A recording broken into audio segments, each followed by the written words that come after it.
Greetings. In this video, we're going to dig a little deeper into the biblical ties of the zodiac and start to get into the weeds a little bit. Now, if you haven't watched my first video, I suggest you go watch that first, as this is going to build off of that foundation. And some of this may not make as much sense without first understanding that. Link is in the description. Also, at this point, you may have to start to drink the Kool-Aid a little bit and presume this is real for argument's sake to be able to make sense of some of this. So, we established that the number 12 in the Bible is a symbol for the 12 zodiac signs, specifically in relation to what we would call sun sign personality traits in astrology. Once you get to this point, one of the next natural questions on the biblical side is there anything else about astrology or zodiac signs in the Bible?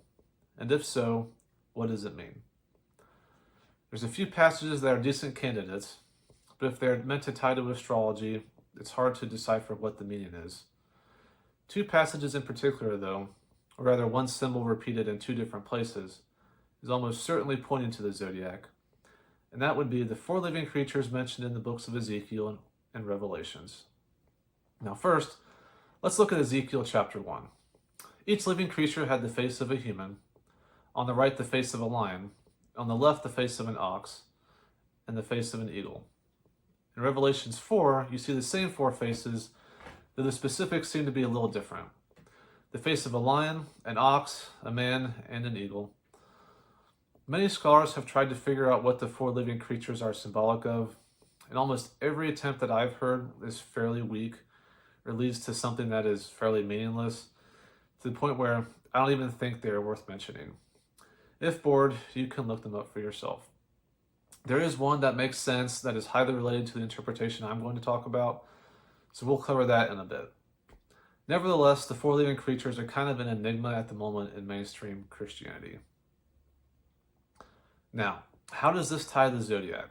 Well, let's try to see if we can map these descriptions to a particular sign.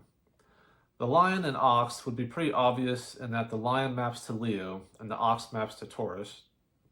Now for the man, the two contenders here would be Aquarius, that is represented by a man carrying water, or perhaps Sagittarius, that is an archer. Gemini would be a special mention, perhaps because of the twins, though in my opinion, not that great. Now the eagle, at first glance, there is no good match, but in common zodiac symbology, Scorpio is often represented by a phoenix or eagle, so that would be the natural fit if we had to force it into one.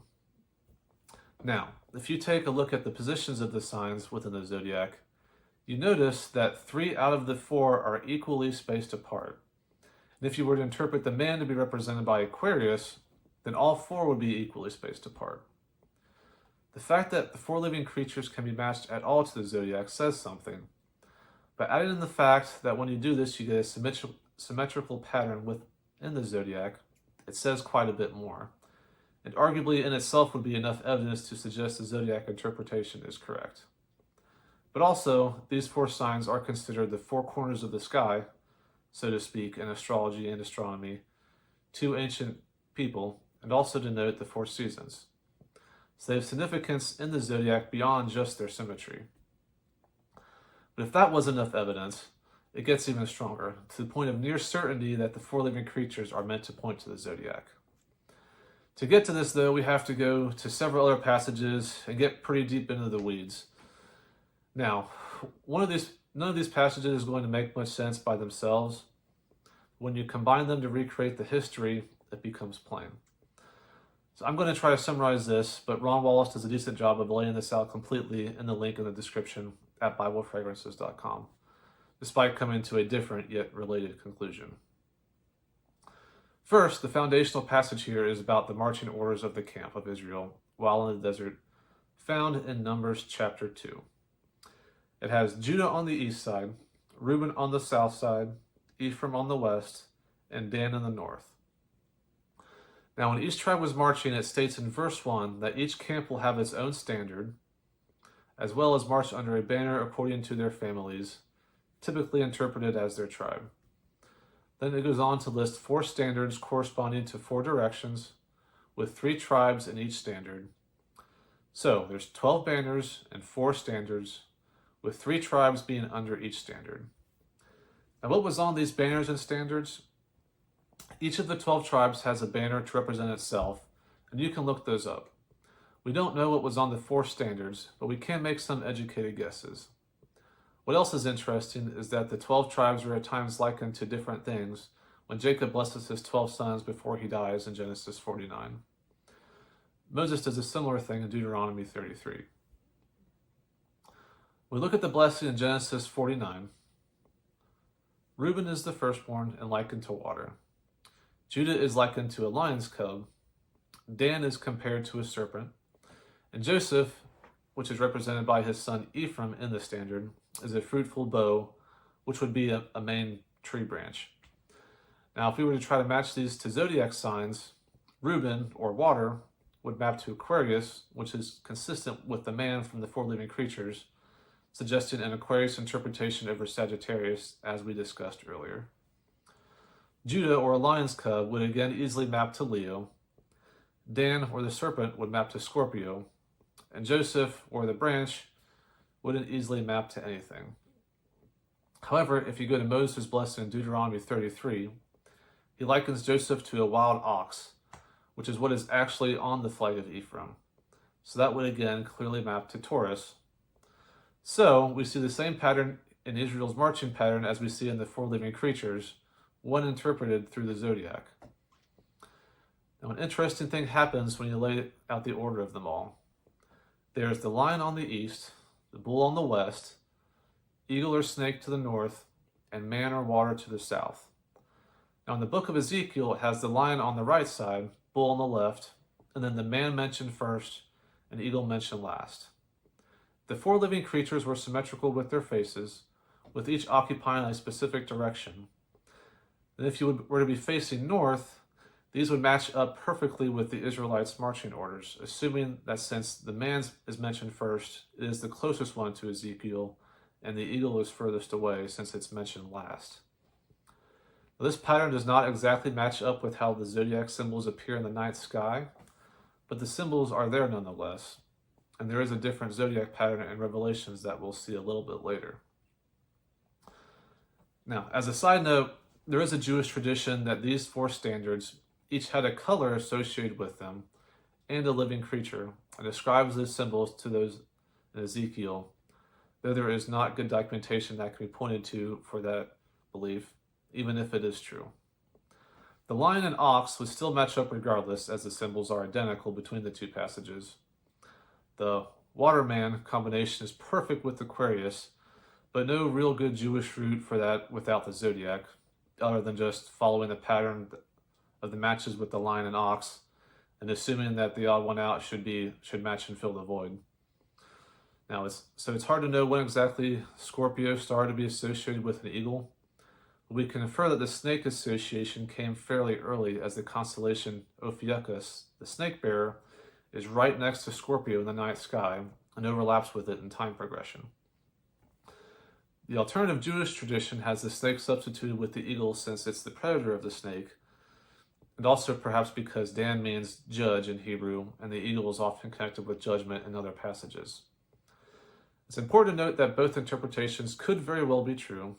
The symbols from the Israelite encampment arguably match the zodiac better than the Jewish tradition explains, and since the pattern mostly matches that in the 4 living creatures, it's a small jump to be able to say that they are one and the same, and a similar argument could be made for the Jewish tradition.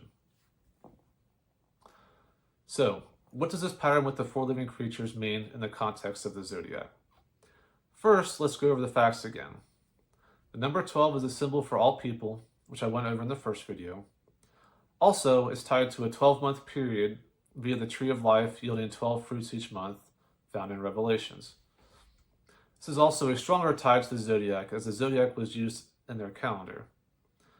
The 4 living creatures are highly probable, perhaps even certainly pointing to the zodiac signs. And the 4 also map to the 12 tribes of Israel via their encampment standards, which suggests the zodiac is tied to the number 12 in the Bible, as originally hypothesized. Combining these 3 facts, zodiac plus people plus 12-month period, indicates that the likely deeper meaning here if modern astrology has any shred of truth to it, would be either sun sign personality profiles or sun sign horoscopes, both of which are based on the time of birth and relate to people. There is a deeper symbology here that heavily points to personality profiles, but that's a different tangent that I may have to cover in a later video. Besides the fact that God generally condemns divination, of which horoscopes could possibly be lumped into that category. So we'll proceed with looking into what the four living creatures means in the context of zodiac sign character traits. As I mentioned in the previous video, what we're really looking at with the zodiac is a piece of how we are pre-programmed to think, behave, and or process information. So a very natural question is, what exactly is that? Or what is the definition of each sign? It is not a collection of traits. That's just how we detect it. The definition lies within a mental process. Your mental tendencies or traits are a result of the unique way that your mind is working. Another question that comes up is, are there any similarities between signs, or are they all completely different? Now, there is a system in modern astrology that incorporates what are commonly called elements and modalities and assigns them to each sign. There are 4 elements: fire, earth, air, and water, and 3 modalities, cardinal, fixed, and mutable, in this system. And each zodiac sign is assigned 1 element and 1 modality. Now, if you were to look at the 4 living creatures and their corresponding signs, Leo would be the fixed fire sign, Taurus the fixed earth sign, Aquarius the fixed air sign, and Scorpio the fixed water sign. So the pattern highlighted by the 4 living creatures also highlights this pattern that is commonly used in modern astrology, hinting that there may be something to this. This pattern also seems to be corroborated by the Israelite encampment. Remember, 3 tribes that are under one standard. So if you were to take the standards to be representative of the element as pointed out by the living creatures, then 3 zodiac signs would fall under each element, which is what we have for this particular system. Also, if you go back with this knowledge and relook at the 4 living creatures in the book of Revelations, the order that John lists them as lion, bull, man, and eagle. We don't know if the order is significant here, as there's no spatial information given like in Ezekiel. But the order that he lists them does match up with the natural progression of the elements in the zodiac. So the zodiac starts with Aries, a fire sign, and goes to Taurus, earth, Gemini, air, and then Cancer, water, and repeats, which matches the same elemental order that John lists the 4 living creatures, giving support that this is the correct interpretation of the 4 living creatures. I personally thought this system was kind of inventive when I started looking into zodiac signs at first, but if that's what the biblical evidence was pointing towards, then it was worth looking into. When I was looking into zodiac signs initially and just trying to see if my friends, family, and others matched up with what their sign descriptions were, I was batting about like 50%, which was much higher than what it should be if it was all bogus, in my opinion, but still not where it should be, which was near perfection. When I started looking at people in terms of the elements and modalities, suddenly my success rate jumped up to 90%. The system worked much better than just the sign descriptions alone. Today, this is how myself and virtually all Western astrologers view the zodiac signs on a fundamental level. I would say this system is the best working definition of each zodiac sign that we have. The combination of 1 element and 1 modality. And then the common traits associated with those signs is just what typically happens when mixing those 2 together.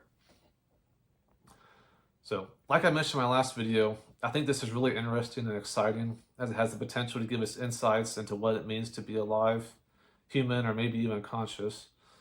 Now that we've kind of broken it down from the 12 signs to the fundamentals, it's easier to start kind of dissect what the elements, modalities actually are to gain greater insights. And I think there's huge potential here for advancements in all kinds of fields, from education, such as tailoring teaching methods to be more easily absorbed, aiding in child development, psychology, psychiatry, counseling, history, religion, even AI programming. I would advise caution in each of these fields as well, but if pursued responsibly, there could be a lot of good that comes from this knowledge. Anyways, that's all I got for now. See you till next time.